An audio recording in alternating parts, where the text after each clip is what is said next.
అలసిన వానికి ఊరడించు మాటలు. సహోదరుడు భక్తి సింగ్ గారి పరిచర్య నుండి సేకరించిన అనుదిన ధ్యానములు. డిసెంబర్ 6. దేవుని చేత ఏర్పరచబడిన వారి మీద నేరము మోపువాడెవడు?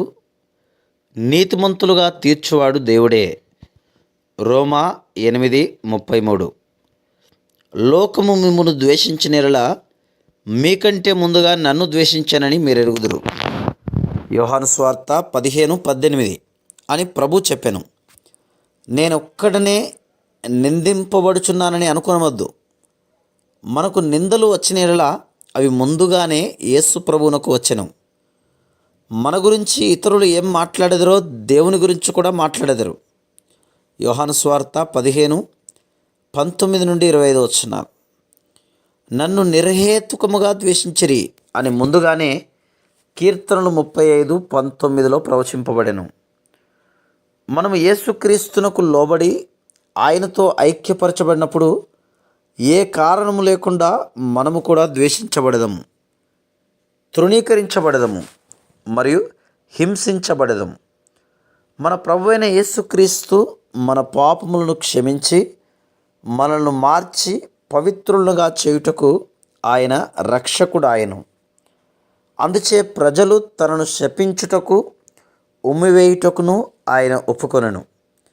నా ద్వారా ఇతరులు రక్షింపబడవలనచో నేను నిందించబడవలను మరియు తృణీకరించబడవలను.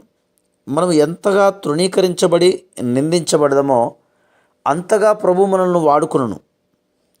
దేవుడు మనతో ఉన్నాడని మనం ఎరిగినప్పుడు మనుషులు వారికి ఇష్టం వచ్చినట్లు మనల్ని చేసినను ఆయన మన పక్షమున నుండును. దేవుడు నిజముగా మనతో ఉన్నాడని ఎరిగినప్పుడు మనుషులు మనకు విరోధంగా ఏమి చెప్పినను చింతించని అవసరం లేదు. రోమా 8:31-39 దేవుడు మన పక్షముగా నుండగా మనకు విరోధి ఎవడు? అదే మనం గుర్తుంచుకొనవలసిన విషయం. ఆయన రక్షకుడు గనక యేసు అని పిలువబడెను. ఆయన రాజుగా ఇమ్మానుయేలుగా మనకు తోడుగా ఉన్నందున ఆయన క్రీస్తు ఆయను. అటువంటి నిశ్చయత నీవు కలిగి ఉన్నప్పుడు మనుషులు ఏమి అనుకునినను భయపడనవసరం లేదు. వారు మనల్ని నిందించి ద్వేషించి లేక హింసించవచ్చును. వారికి ఇష్టం వచ్చినట్లు వారిని చేయనిమ్ము. సాతాను ఆ ఆయుధమును మరలా వాడుకును. అనేక మంది విశ్వాసులు నిందలను బట్టి వారి సమాధానమును పోగొట్టుకుందురు. ఎంతో కష్టపడుదురు. సామాన్యమైన నిందలను కూడా భరించలేరు. వారు ఆకలిని నిద్రను కూడా కోల్పోదురు. అనేక విధములుగా శత్రువు వారి ఆనందమును సమాధానమును పోగొట్టుకున్నట్లు చేయును. ఆరంభము నుండి యోసేపు మరియలు ఏ విధముగా నిందను భరించవలసి వచ్చెనో ఊహించుము. నీకు ఆ రక్షణానందము కావాలనే యెడల నిందలను భరించుటకు సిద్ధపడుము. నిందలు వచ్చి వాటి యందు సంతోషించినప్పుడు నీవు బలముగా అగుదువు. ఎటువంటి నిందలు కూడా నీ ఆనందమును దొంగిలించకుండునుగాక.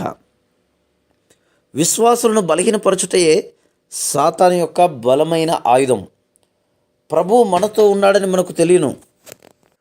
ఆయన ఈ విధంగా వాగ్దానం చేచున్నాడు, నీకు విరోధముగా రూపింపబడిన ఏ ఆయుధమును వర్ధిల్లదు. న్యాయ విమర్శలో నీకు దోషారోపణ చేయు ప్రతి వానికి నీవు నేరస్థాపన చేసేదవు. యెహోవా యొక్క సేవకుల నీతి నా వలన కలుగుచున్నది. ఇది వారి స్వాస్థ్యము. ఇదే యెహోవా వాక్కు. యెషయా గ్రంథం 54:17. Praise the lord.